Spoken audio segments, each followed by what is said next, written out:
Evo, prije više od godinu dana u organizaciji naše udruge smo napravile prosvjed protiv dolaska Vučića u Zagreb i Hrvatsku.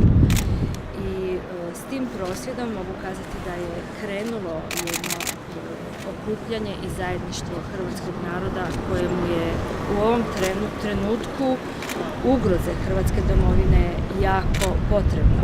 Zajedništvo nema alternativu kako bi hrvatski narod zajedno sačuvao sve svoje vrednote za koje danas vidimo ovi lijevi liberali i globalisti gospodina Plenkovića žele zatrti.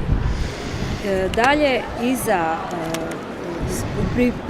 pri prikupljanju potpisa Istina o Istanbulskoj, ljudi su nam prilazili na štandove, također su tražili to jedno zajedništvo i molili neka učinimo nešto kako bismo zajedno mogli spasiti našu domovinu od, mogu kazati, nekakve okupacije koja želi zatrti sve ono za što vrijednosti koje su nas očuvale kroz stoljeća.